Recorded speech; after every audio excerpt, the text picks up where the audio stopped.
Jerry. Hi, everyone. It's me, Tim. Today I want to talk about how the internet changed game design. This is from a question from Padoni Rosso. Hope I'm pronouncing your name right. How did your thought process in designing and making games change, or maybe what adaptations did you see in general in making games by the industry around you with the advent of social media and video game streamers? To what extent and how do developers and or publishers keep in mind how streamable are their current projects in development? I'm sure that video game streaming cannot be ignored as a sort of mostly free commercial and promotion circuit for a modern day game. So how do you guys manage this change from what making and selling games was only 10 to 20 years ago? 10 to 20 years, I'm going to go back 45. By the way, when I talk about how it changed the design, it's not just the design of the games. I want to talk about how they were portrayed to the public and also how the public received them. So because of that, I'm not going to talk about multiplayer games because there was a big switch from LAN to client server for a lot of reasons that are beyond the scope of what I want to talk about here. But if you want to talk about how design docs changed over that same 45-year time period, I have a video that I'll link below called Evolution of Video Game Design Docs. And if you want to know how I felt technology changed relevant to video games, I have a whole technology evolution video. I'll link that below too. So this is a big question that was asked because there's been a lot of changes of the internet, what we called it. It was the Usenet, ARPANET, internet, web. It's just online. It's just the net. And I want to start back in when I started, which is the early 80s. So I'm going to talk about all of the 80s here and part of the early 90s. Back then, you pretty much made what you wanted.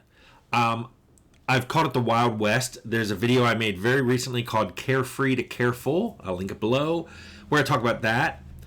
But there wasn't really a net, so everything was done in print. There were guides and even whole walkthroughs printed in magazines and other printed media, but most people who played games just figured it out. I would say the majority of people who played games didn't go get walkthroughs or reviews. They saw a game, they bought it, they took it home, they may read the manual while it installed, and then they played it. What was cool about back then was categories of games were really loose, if they were used at all. There were a few terms like role-playing games, sim, 4X, although they didn't even really call it 4X. I might have just called it like exploration. Most games weren't categorized. You figured out what kind of game it was by looking at the back of the box and looking at the screenshots.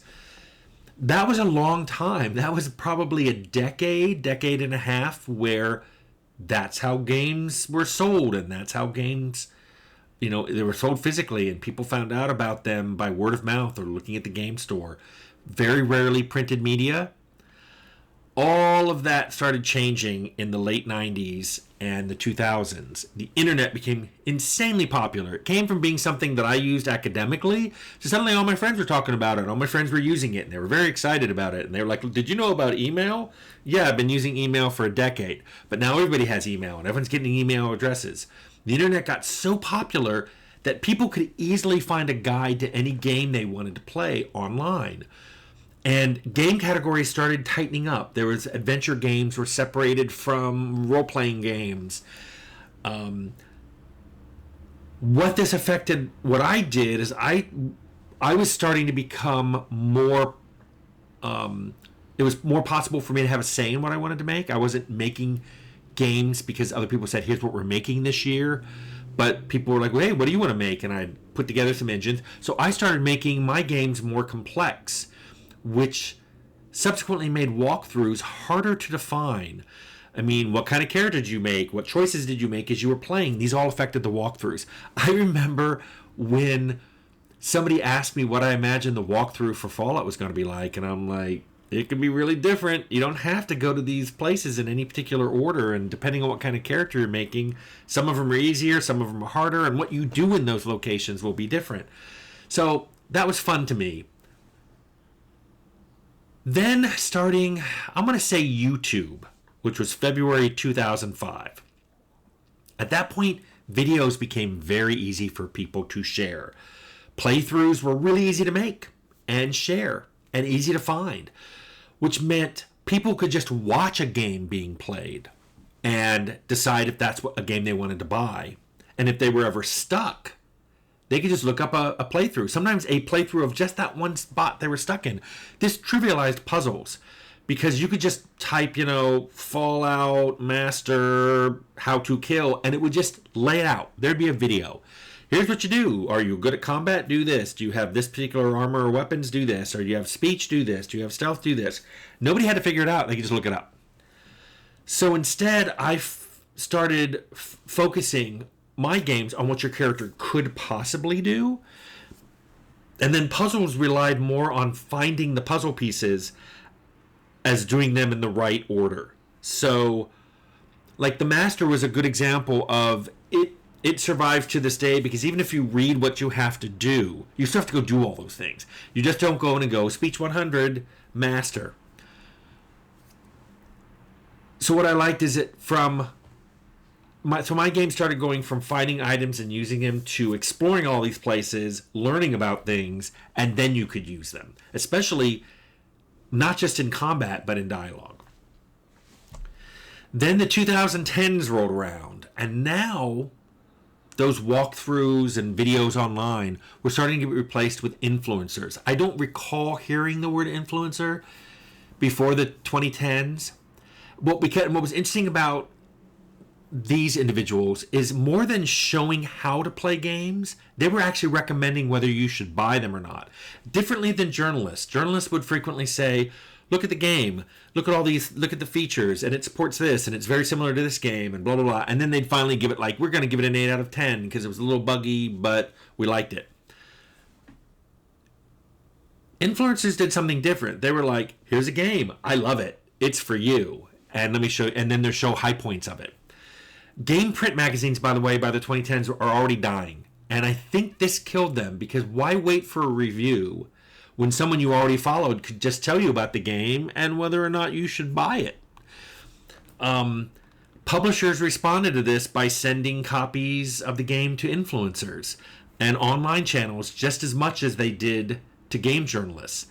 And that kind of changed things because the journalists were at least, I think, sometimes trying to be objective. I don't think there's any objectivity. I mean, influencers themselves go, this is what I like, this is what I don't like, or I'm here for the hardcore. So many designers like myself, we frequently thought, well, how is a certain event in the game going to look like when someone's playing it live or recording themselves playing it to put up as a stream? We thought about cinematics, we thought about end bosses, we thought about unusual weapons you could get. And because of that, we wanted it to look really good in video. And that was one reason particle effects became a big thing because you just didn't want it to go boom. You wanted a big explosion and wanted it to be pretty and colorful. And all these things, especially in a clip, because people will see that on some channel where someone's talking about the game and they see that clip and now they really want to play the game. So now you're thinking about your game the way we used to think about interviews. When you went into an interview, you're like, okay, I got to have some sound bites ready so that, when I get quoted, I want to make sure the sound bite's quoted. Now it's like, what part of our game would make good clips for influencers to show? And now we're in the 2020s and many gamers don't even look to influencers for reviews. They look to influencers to be told how to think about the games. So people don't form opinions from the online video. They're handed an opinion from the online channel they're watching. What this means is I've seen reviews go from this game has less combat and more puzzles and dialogues for you to interact with than this other game, to this game is stupid and slow paced and made for casuals. I think you should skip it.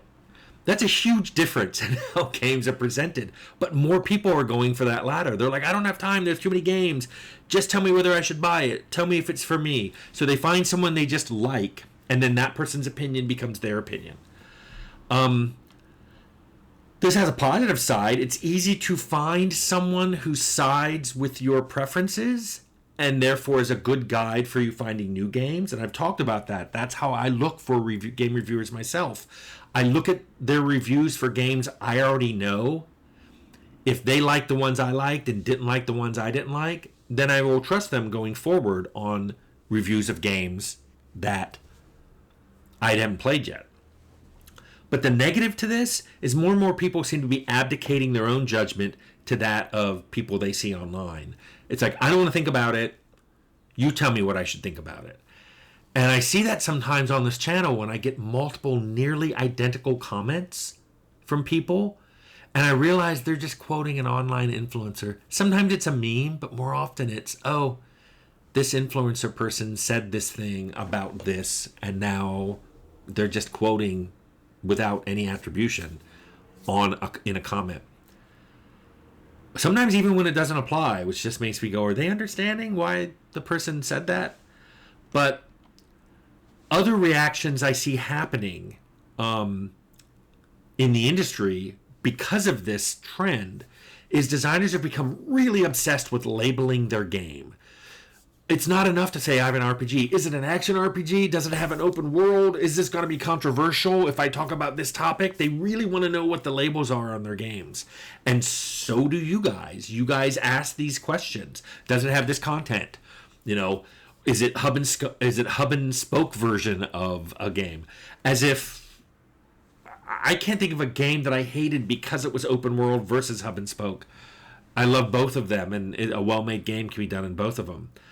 But this is what a lot of designers think about now when they're putting a game together. They also wonder how influencers will react. If there's an influencer who really likes a lot of the previous games made by you or made at the company you made, you may be putting in a feature and think, is he going to like this? Is she going to comment about this nicely? It's probably not a healthy way of designing a game, but I've seen people talk about it. It's gone from how should I make this instead of how do I want to make this. And I don't think that's a good way to make games. I'm not doing this, but many people, you know, gamers and developers alike, they want me to. They want me to. When they say, Tim, you got to listen to us. You and the other devs aren't listening to me. That's not you telling me to make the game I want to make. That's you telling me to make the game you want to make.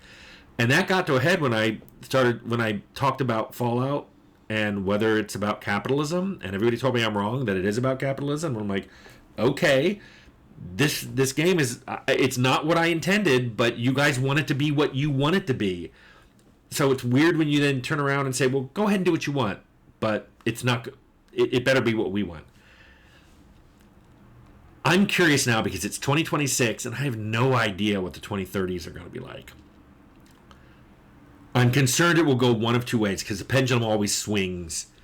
Either things are going to become even more tightly controlled in bubbles, which means people will stick to this one influencer or this tiny group of influencers and all of their thoughts will be guided by these people. Or maybe the next generation is going to get tired of that. Get tired of all the labeling and tired of all the placing things in a box. I've defined a box and this game is in this box and I'm not going to view it any other way. I'm curious. I'm curious where that goes. The internet basically allows the pendulum like that to swing really far and really fast. So I don't know where the 2030s are going to go, but that's what's happened with game design and online influencers and social media over about the last 45 years. Anyway, Padoni Rosso, that was a good question. I hope you liked my answer.